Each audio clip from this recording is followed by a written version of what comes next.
Assalamualaikum warahmatullahi wabarakatuh.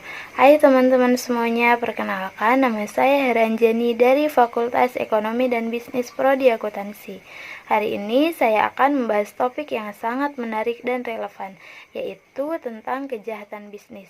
Judul ini mungkin terdengar serius, tapi coba kita lihat dari sudut pandang globalisasi dan kemajuan teknologi. Kita semua tahu bahwa globalisasi telah membuka banyak peluang perdagangan, tapi di sisi lain juga membawa tantangan berupa munculnya berbagai bentuk kejahatan bisnis. Sebagai pengantar, ada beberapa poin yang perlu kita pahami. Yang pertama yaitu globalisasi. Proses ini memungkinkan liberalisasi perdagangan barang dan jasa di seluruh dunia. Yang kedua, ada kesepakatan internasional. Indonesia telah meratifikasi beberapa perjanjian besar seperti ICID, New York Convention, hingga WTO yang mengintegrasikan kita ke dalam perdagangan global. Yang ketiga, ada kemajuan teknologi. Ini menciptakan model transaksi baru dari e-commerce hingga vintage, tapi juga melahirkan tantangan baru. Yang keempat, ada kejahatan modern. Seiring waktu, muncullah istilah seperti white collar crime atau kejahatan bisnis modern yang dilakukan oleh individu dengan status sosial tinggi. Dari sinilah kita mulai menggali lebih dalam tentang berbagai aspek kejahatan bisnis dan dampaknya. Jadi mari kita lanjut ke slide berikutnya untuk memahami ciri-ciri kejahatan bisnis. Baik, sekarang kita masuk ke ciri-ciri kejahatan bisnis. Pada dasarnya, kejahatan bisnis punya beberapa karakteristik unik, dan salah satu yang paling terkenal adalah white collar crime. White collar crime ini adalah tindak pidana yang dilakukan oleh orang-orang dengan status sosial tinggi, biasanya karena mereka punya akses yang besar lewat jabatan atau perannya. Nah, ciri utamanya ada dua, yaitu status pelaku yang terhormat dan jabatan yang mereka gunakan untuk melakukan kejahatan. Contohnya seperti manipulasi laporan keuangan atau insider trading. Yang kedua ada occupational crime. Jenis kejahatan ini lebih fokus pada pelanggaran yang dilakukan dalam kaitannya dengan pekerjaan seseorang. Misalnya, seorang karyawan yang menggelapkan uang perusahaan atau mengambil barang milik perusahaan secara ilegal. Nah, yang ketiga ada organized crime. Nah, ini biasanya melibatkan sindikat atau organisasi ilegal yang bergerak di bawah radar hukum. Contohnya seperti kartel narkoba atau kelompok yang memanipulasi pasar secara terorganisir. Jadi, ciri-ciri kejahatan bisnis ini seringkali sulit dikenali langsung karena biasanya dilakukan oleh orang-orang berpendidikan atau organisasi yang terstruktur gitu. Tapi dampaknya sangat besar baik untuk perusahaan maupun masyarakat luas. Nah, kita lanjut ke slide berikutnya.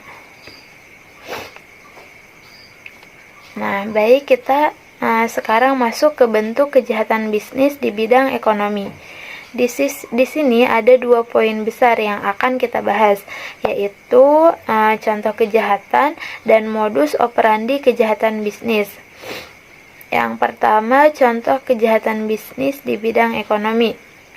Beberapa contoh nyata kejahatan bisnis ini sering terjadi di sekitar kita, seperti tidak melaporkan keuntungan perusahaan.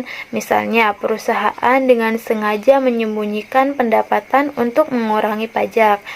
Kemudian persengkongkolan harga dan iklan menyesatkan biasanya terjadi di pasar bebas untuk menguasai konsumen. Kemudian ada juga menghindari pajak dengan data palsu.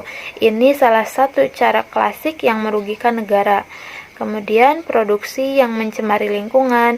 Banyak industri yang tidak peduli soal limbahnya, yang berakhir mencemari sungai atau udara.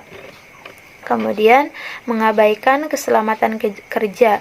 Nah, ini sering terjadi pada pekerja di sektor manufaktur yang alat kerjanya tidak memenuhi standar. Yang kedua ada modus operandi kejahatan bisnis. Nah, selanjutnya cara atau modus kejahatan bisnis ini biasanya cukup rumit dan terencana. Beberapa yang umum digunakan, yang pertama ada transfer pricing. Nah, ini cara mengalihkan keuntungan ke negara dengan pajak rendah supaya beban pajak lebih kecil. Yang kedua ada under invoicing, yaitu memanipulasi harga barang impor atau ekspor menjadi lebih rendah di dokumen agar pajak berkurang.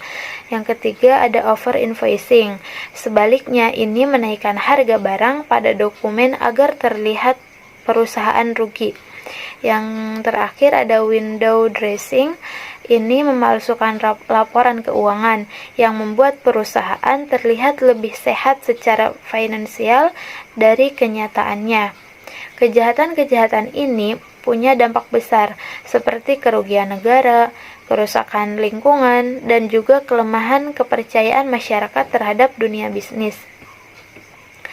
Jadi, dari penjelasan ini kita bisa lihat bahwa kejahatan bisnis di bidang ekonomi seringkali dilakukan dengan cara yang sangat canggih. Sekarang kita bahas slide berikutnya, yaitu tentang money laundering atau yang kita kenal sebagai pencucian uang. Nah, pencucian uang ini adalah proses menyembunyikan atau menyamarkan asal-usul harta kekayaan yang diperoleh dari tindak kejahatan. Tujuannya supaya uang yang ilegal ini kelihatan sah di mata hukum. Jadi, ini bukan sekedar mencuci pakaian, tapi mencuci kejahatan lewat uang. Nah, menurut dasar hukum di Indonesia, pemerintah sudah mengatur ini dalam Undang-Undang Nomor 15 Tahun 2002 yang kemudian diubah menjadi Undang-Undang Nomor 25 Tahun 2003. Jadi, undang-undang ini sangat jelas mengatur bahwa pencucian uang adalah tindak pidana yang serius. Contoh tindakan, beberapa cara yang sering dilakukan dalam pencucian uang meliputi: yang pertama, transfer dana secara berulang atau ke berbagai rekening untuk mengaburkan asal-usulnya. Yang kedua, penyimpanan uang di luar negeri yang sulit dilacak oleh aparat hukum. Yang ketiga, transaksi ilegal seperti pembelian aset mewah tapi sumber dananya tidak jelas. Misalnya, seseorang mendapat uang dari perdagangan narkoba, lalu dia gunakan uang itu untuk membeli properti atas nama orang lain. Dari luar kelihatannya sah, padahal uangnya berasal dari kejahatan. Jadi, money laundering ini adalah salah satu kejahatan bisnis yang dampaknya besar, karena biasanya berkaitan dengan kejahatan lain seperti korupsi atau perdagangan ilegal. Yang selanjutnya kita masuk ke kejahatan bisnis di bidang sosial budaya. Di sini kejahatannya lebih menyentuh aspek kreatif dan kesejahteraan buruh. Yang pertama, kejahatan hak cipta. Nah, ini termasuk pembajakan kaset, buku, dan produk kreatif lainnya. Misalnya beli buku fotokopian atau download film ilegal. Dampaknya apa? Nah, dampaknya jelas merugikan pencipta karena mereka kehilangan hak atas karya yang susah payah dibuat, yang sudah susah payah mereka buat. Penerbit juga rugi besar karena pendapatan mereka berkurang. Yang kedua, kejahatan terhadap buruh. Contohnya, perusahaan yang mengabaikan keselamatan dan kesehatan kerja. Dampaknya yaitu para buruh bisa mengalami penyakit akibat kerja atau bahkan kecelakaan kerja. Bayangkan kalau tidak ada perlindungan, buruh bekerja dalam kondisi bahaya tanpa alat keamanan.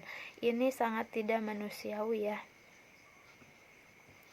Contohnya, ada kasus pabrik yang tidak menyediakan masker untuk pekerja, padahal mereka terpapar bahan kimia setiap harinya. Akhirnya buruhnya banyak yang sakit paru-paru misalnya. Siapa yang bertanggung jawab? Seharusnya perusahaan kan? Nah, dari dua contoh ini, kejahatan sosial budaya dalam bisnis jelas punya dampak besar ya. Kalau kita mendukung produk bajakan atau membiarkan kondisi kerja buruk, kita ikut berkontribusi terhadap kejahatan ini. Selanjutnya, kita akan bahas kejahatan bisnis yang menyangkut masyarakat luas. Nah, ini mencakup 3 aspek penting. Yang pertama, lingkungan hidup. Yang kedua, konsumen. Dan yang ketiga yaitu investor. Nah, mari kita bedah satu persatu. Mulai dari yang pertama yaitu kejahatan lingkungan hidup. Contohnya, ada perusahaan yang membuang limbah sembarangan, mencemari sungai, terus udara atau bahkan lahan masyarakat. Dampaknya besar loh. Air tercemar, jadi nggak bisa diminum. Udara kotor berisiko menyebabkan penyakit. Sanksinya apa? Yang pertama, hukuman penjara hingga 9 tahun. Kemudian denda maksimal 450 juta. Bahkan perusahaan bisa dipaksa tutup atau diwajibkan memperbaiki kerusakan itu. Yang kedua, kejahatan terhadap konsumen. Misalnya, perusahaan yang memproduksi barang berbahaya atau menyebar informasi iklan yang menyesatkan. Dasar hukumnya yaitu Undang-Undang Nomor 8 Tahun 1999 tentang Perlindungan Konsumen. Ini dibuat agar kita sebagai konsumen merasa aman dan enggak dirugikan. Tapi nyatanya masih sering banyak ada produk palsu atau iklan berlebihan yang bikin kita salah beli kan. Kemudian yang ketiga ada kejahatan terhadap investor. Biasanya terjadi di pasar modal. Contohnya manipulasi data keuangan atau pasar saham. Dasar hukumnya yaitu Undang-Undang Nomor 8 Tahun 1995 tentang pasar modal. Sanksinya yaitu yang pertama penjara maksimal 10 tahun, yang kedua denda hingga 15 miliar.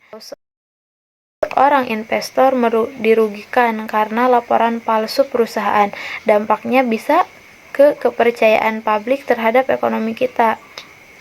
Nah, dari 3 contoh tadi, kita bisa lihat bahwa kejahatan ini nggak cuma merugikan individu, tapi masyarakat luas. Yang jadi pertanyaan, apa kita sudah cukup waspada terhadap hal-hal ini, atau malah sering nggak sadar jadi korban? Yang terakhir, kita masuk ke kesimpulan. Mari kita rangkum apa yang sudah dibahas tadi. Yang pertama yaitu globalisasi dan kemajuan teknologi memang membawa dampak positif, tapi di sisi lain juga memunculkan jenis kejahatan bisnis baru seperti white collar crime, pencucian uang, dan pelanggaran hak konsumen. Seperti white collar crime, pencucian uang, dan pelanggaran hak konsumen.